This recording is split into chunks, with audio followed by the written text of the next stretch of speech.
And Vladimir Duthier on the ground there in Port-au-Prince, Haiti. And Vlad, I know that you have spoken to survivors there. How are people coping with what struck that nation?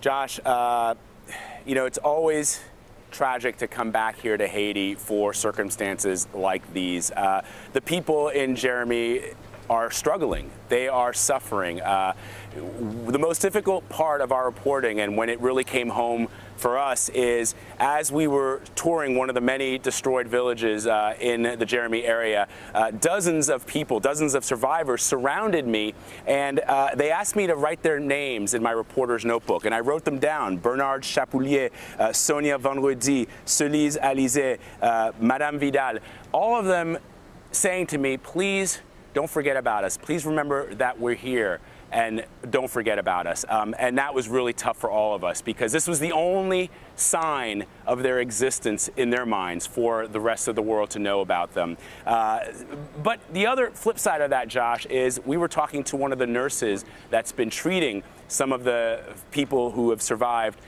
in this terrible hurricane. And she said, you know what, it's a Sunday, people are going to church, people are praying, and I really do believe that what has sustained the Haitian people over the hundreds of years of, in many cases, lots of misery, is their faith and their hope. And it's that that has allowed them to not be wiped off the face of the earth. That's a direct quote from her. And a remarkable show of resilience, to be sure. I see the U.S. Army helicopter behind you. What is being done with regard to providing aid to the so many of thousands who need it?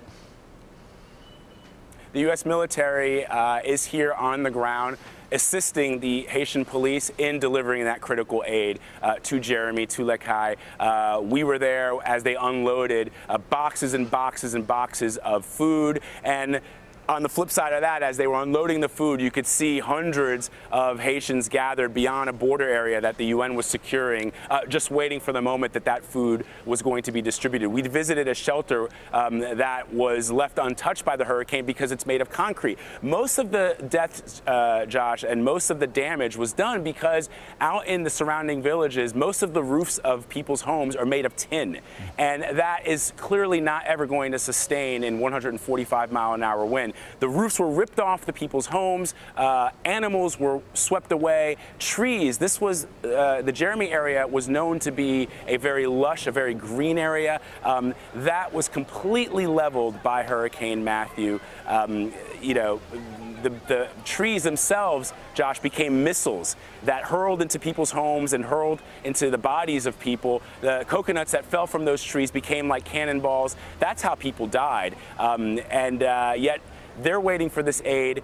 The U.S. military with the Haitian police, for now, that's the only thing that we're seeing on the ground. One person telling me the members of their own government have been derelict in their responsibility, and in fact, we reporters were the only ones who were here to visit them. I can only hope that that changes. The pictures of devastation are just as brutal as they are complete.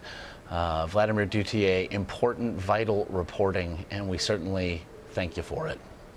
Thanks, Josh.